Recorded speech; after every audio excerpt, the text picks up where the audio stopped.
आज हम किसी अथॉरिटी के प्लॉट या किसी सेक्टर की बात नहीं करेंगे, बल्कि आप लोगों के ही कहने पर मैंने इस प्रोजेक्ट के बारे में विश्लेषण किया है, जिसे संक्षिप्त रूप में आप लोगों के सामने रखूंगा।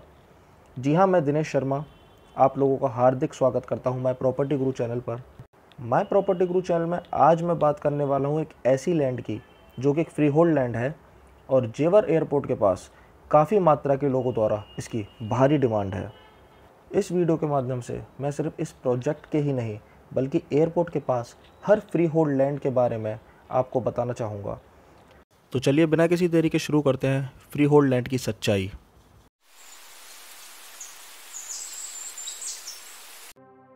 फ्री होल्ड लैंड की बिक्री या यूँ कहें भूमाफियाओं द्वारा फ्री होल्ड लैंड को जोर शोर पर प्रचार करके बिक्री करके ऐसा किया जाने वाला यह कार्य है जिसने आम इंसान को, एक मिडिल क्लास व्यक्ति को बहुत बड़ी दुविधा में लाके खड़ा कर दिया। एक ऐसी दुविधा जिससे अब निकल पाना या यूँ कहें उभर पाना मुश्किल ही नहीं नामुमकिन है। जी हाँ दोस्तों, जैसा कि आप देख रहे हैं कि काफ़ी समय से नोएडा की तरफ लोगों का आकर्षण बहुत बढ़ गया है। नोएडा के साथ साथ ग्रेटर नोएडा और जेवर एयरपोर्ट के आने से जेवर की तरफ की ज़मीन की डिमांड काफ़ी बढ़ चुकी है। इतना सब कुछ होने के बाद लोगों का यहाँ पे आकर्षण जायज़ है, पर संपूर्ण ज्ञान ना होने की वजह से उनको यह नहीं पता कि उनका लिया हुआ यह डिसीज़न सही है या गलत है। चंडीगढ़ के बाद इंडिया की दूसरी सिटी नोएडा है जो पूरी प्लानिंग के साथ डेवलप की गई है। नोएडा, ग्रेटर नोएडा और यमुना अथॉरिटी, यह तीनों अपने मास्टर प्लान से बाहर कभी कुछ काम नहीं करते। कुछ ज़मीनें इन्होंने खाली छोड़ी हुई हैं जिस पे आज भी किसान खेती कर रहा है, पर वो ज़मीन भी इन्हीं के ही हाथों में है। जब तक उस ज़मीन पर अथॉरिटी डेवलपमेंट नहीं करती तब तक वह किसान को हैंडओवर की हुई है कि वो उस पर खेती कर सकता है। जब अथॉरिटी उस पर डेवलपमेंट करना शुरू करेगी तो वह किसान को वहाँ पर प्रतिबंधित कर देगी कि वह किसान वहाँ पे काम नहीं कर सकता।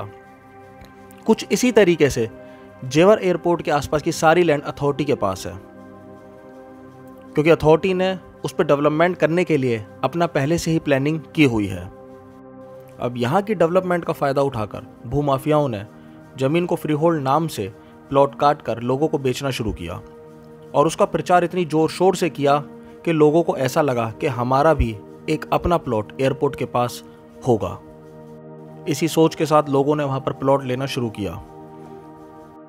भूमाफियाओं ने किसानों से बीघा के हिसाब से ज़मीन ली। मान लीजिए 1 बीघा 10 लाख रुपए का लिया और 10 लाख रुपए में उन्हें 1 बीघा में 1000 गज मिलता है और 100 गज अगर वो 10 लाख में बेच रहे हैं तो 10 लाख रुपए की ली हुई ज़मीन उन्होंने 1 करोड़ की सेल करी। अगर वो 1 करोड़ की सेल करते हैं तो उसमें उनको 90 लाख रुपए का फ़ायदा होता है। आप खुद समझदार हैं, वो आपको एक कृषि भूमि बेच रहे हैं जिसमें सिर्फ मात्र उन्होंने एक CLU करा दिया कि आवासीय क्षेत्र में यह ज़मीन आ जाती है, पर इसका मतलब यह नहीं कि वह रहने लायक है या आप उस पर घर बना सकते हैं। अथॉरिटी आपको उस चीज़ की अथॉरिटी नहीं देती। जब तक कोई सोसाइटी या जब तक कोई रेजिडेंशियल एरिया रेरा अप्रूव्ड नहीं होता तब तक वहाँ पर आप मकान नहीं बना सकते। और रेरा रजिस्टर नंबर लेने के लिए किसी भी बिल्डर को सबसे पहले सोसाइटी के अंदर अथॉरिटी के मुताबिक सड़कें, पार्क और जितना भी एरिया जिस चीज़ के लिए, जिस सुविधा के लिए छोड़ने को कहा जाए वह देना पड़ता है। तब उसे रेरा रजिस्टर नंबर मिलता है, तब वह आगे की कार्रवाई कर सकता है। इस तरीके से आपको एक नक्शे में मैप में दिखा के कि प्लॉट यहाँ पर होगा आपका, यहाँ हम सड़क देंगे, यहाँ हम पार्क देंगे, और इस तरीके के लुभावने प्लान को सुनकर आप प्लॉट ले लेते हैं तो यह आपकी नासमझी को दर्शाता है। प्लॉट खरीदने के बाद आप इन भूमाफियाओं का कुछ नहीं बिगाड़ सकते।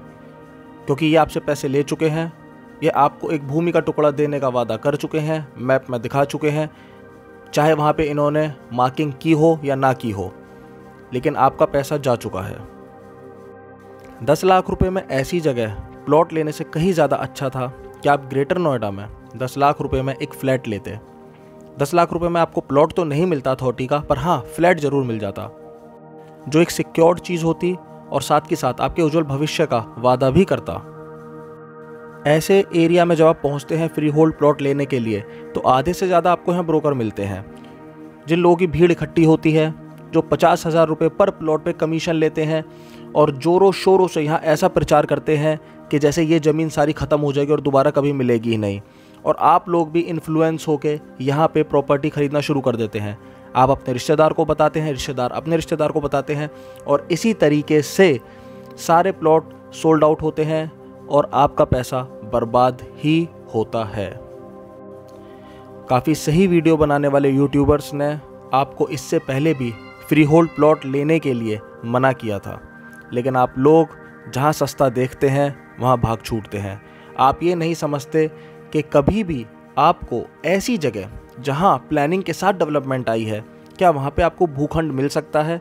और अगर मिल सकता है तो क्या इतने रेट में मिल सकता है? क्या वजह है जो इतने कम रेट में आपको इस एरिया में एक भूमि का टुकड़ा मिल रहा है? यह सोचने के लिए आपके मन में कभी सवाल नहीं उठे। आप में से कई लोगों के मन में अभी भी वीडियो देखते समय यह बात आ रही होगी कि यहाँ तो पक्की रजिस्ट्री भी हुई है, म्यूटेशन भी हुई है, सब कुछ हुआ है, तो यह तो सब परफेक्ट है।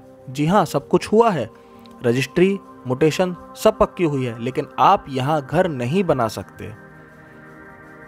और यह सिलसिला जब तक चलता है जब तक सारे प्लॉट बिक नहीं जाते।